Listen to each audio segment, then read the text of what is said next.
A curry house style Madras cooked in a slow cooker. Could it work? You better believe it can. And this one's from my new cookbook, The Curry Guy Slow Cooker. I'm going to show you how it's done. This is beef Madras in a slow cooker.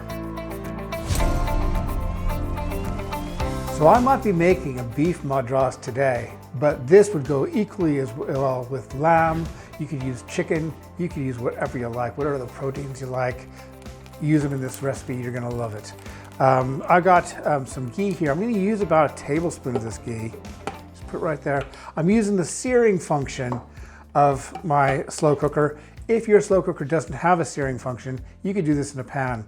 Also, and I stress this, it's very important to know that a lot of people don't, they use their slow cooker because they want ease rather than the most perfect curry in the world. So if you wanted to just throw all these ingredients in your slow cooker, go off to work, you'll return to a nice curry, but you'll get a better curry if you follow these steps that I'm going to show you right now. So I've got 700 grams of beef just cubed right there, and I'm going to add that to this very hot slow cooker. I'm going to sear the meat in one layer.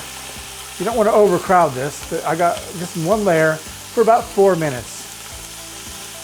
And all these searing steps are going to add more flavor. So they are really important. If you have the time to do it, I highly recommend it. While that's searing, I'm going to show you what I have over here. I've got some finely chopped onion. I got some different ground spices, which I'll go through a little bit more when I add them to the actual pot. I got some passata there. You could use something like this, which is just a paste, and add it with a little bit of water. I'm using both today, so I'm going to have some passata. I'm also going to add this just to thicken it a little bit. Here I've got a couple tablespoons of mango. I've seen a lot of chefs use lime pickle instead, because it gives it a little more of a tart flavor. You can use a combo of the two, or you can use one or the other, whatever you prefer. Here I've got some garlic and ginger paste. I got some whole spices, which we're going to infuse into this oil once the meat is cooked. Some chilies, some lime juice, and yeah, that's pretty much all there is there. Some coriander for the top at the end. So it's nothing like you wouldn't expect anyway. There's a lot of same ingredients that go into a curry house style Madras.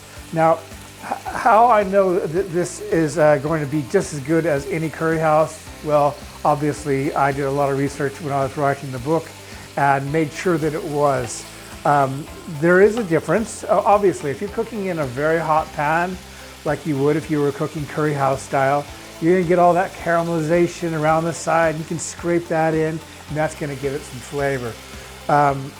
This, on the other hand, is more of a slow cooked, more traditionally cooked type of curry. So we're using the same ingredients that go into a curry house style beef Madras or lamb Madras, using the same ingredients, but we're slow cooking them. So that slow cooking process gives it an amazing flavor you're just not going to accomplish very easily cooking in a 10-minute curry house style curry. So this is a great recipe for those that don't have time to be making base sauce, or just want to have something to come home to in the evening. All this prep work that I'm doing right now could be done a day ahead of time. So you could actually just do this searing of the meat and searing of the onions. All that stuff can be done ahead of time, and then you just throw it on your slow cooker, set it to say 3 to 4 hours for if you're cooking on high, or if you want to cook a little bit longer, let's say you're going off to work for 8 hours, you can actually put it on low for about 8 hours, and it's going to make the meat so tender and nice. I'm going to take this out of here now.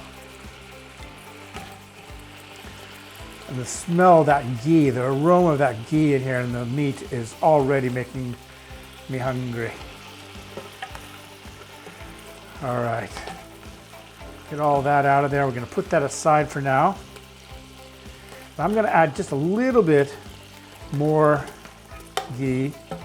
You don't need to do that. Obviously, you can use yet less ghee. So just all these things are just things that I do, but you can cook to your own preferences. And if you don't want to use as much ghee as I'm using today, don't.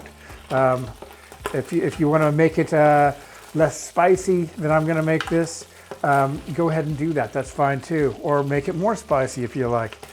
So to this ghee, I'm going to go ahead and add this chopped onion. This is very finely chopped onion, about 2 medium onions. And that's going to become part of our base masala. It's what we're using instead of the onion-based sauce that's used in so many curry houses. So I'm just going to stir that all in there. Add just a little bit of salt to help release some of the moisture from those onions. And as I've got some nice ghee in there as well, I'm going to go ahead and add some of these whole spices. So I've got some cinnamon. I really recommend using whole real cinnamon because it tears apart, and it's better than using the cassia bark, which is a thick bark, which is it's just not as good. I like using the real stuff. You can find it at a lot of supermarkets and stuff, and it just disintegrates into the sauce and tastes so good. We got some chilies there. You can put more chilies in if you like, just some Kashmiri chilies. I've got 3 cloves, which I'm going to put in there, and that's going to flavor that oil as well. And then these cardamom pods, and I've smashed those, so the flavor from the seeds is going to come out. There isn't any flavor in the pod itself, and if I wasn't so lazy, I'd probably take all the seeds out, but I'm just going to throw them all in there. They usually float to the top at the end anyway, so if you wanted to throw them in, let them flavor your sauce, you can do that, and then remove them at the end. Okay, this is looking really nice. The onion is nice and translucent. It's soft. I'm going to throw in some chilies. I got about 3 finger chilies there. I'm going to put those in there, stir those in. This is almost my job done. I'm pretty sure I'm going to be just covering this up and it's going to be finished. I can just leave it for a few hours and come back to a most amazing curry. I'm going to now add some garlic and ginger paste. That's about 2 tablespoons of garlic and ginger paste. We'll stir that in there as well. We're just building layers of flavor here. So all these different layers of flavor are just going to all come together at the end after this slow cooking time and create one of the best beef madrases, or whatever you want to throw in there, lamb madras, chicken madras, one of the best madrases you've ever had, because it just slowly cooks and becomes slowly amazing. All right, so now I've got my powders, and I've got some mixed powder, which is just kind of like a Madras curry powder. I got some cumin, some coriander there, some chili powder, and some turmeric. And no matter where you're watching this video, don't worry too much because I'll have it all written down for you. So I'll make sure I do. So you'll always have the recipe, whether you're looking at my book, or if you're looking on my blog, or if you're looking on YouTube, you're gonna have the recipe in front of you. Okay, so there we go. Stir those in there. That's becoming a bit dry now, so I'm gonna go ahead and add some of that passata. And this is where a lot of people go wrong when they're slow cooking. They think that, they look at it like a normal pot, and they think, oh, I gotta cover this meat with all this liquid, or else it's not gonna taste of anything, or it's gonna be too dry. And that's not the case, because when you're cooking in a slow cooker, you're cooking over a low heat and it's covered. And all those juices that are in there are gonna stay in there. They're not gonna go away. They're not gonna reduce down. I'm gonna put about 100 milliliters of chicken stock in there. That's all I wanna put in there. That's like that. We'll go ahead and put this about a tablespoon of tomato puree. Stir that in there as well.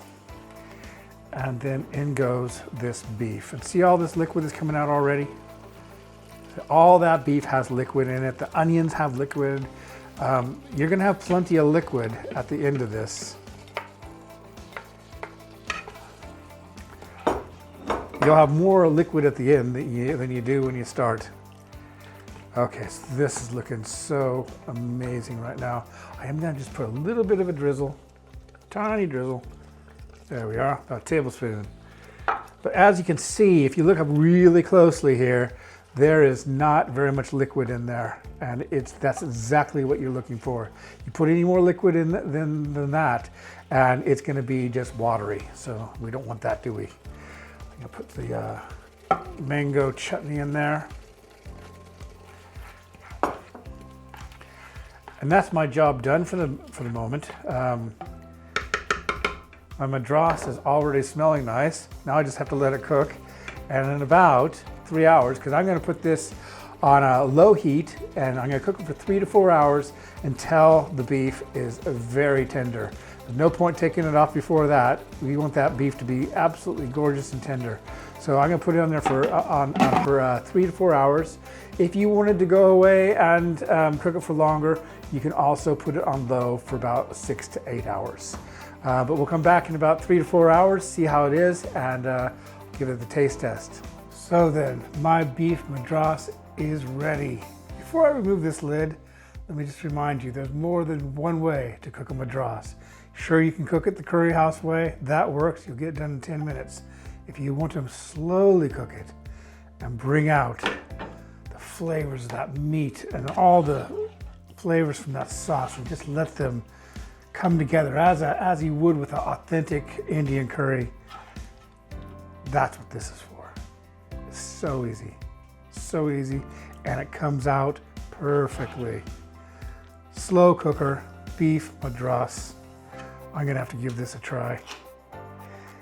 Let's see here, nice piece of beef there.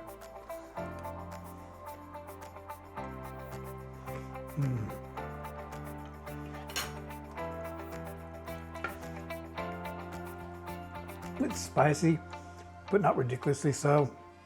Has sweet tones to it, savory tones, sour. It's absolutely gorgeous.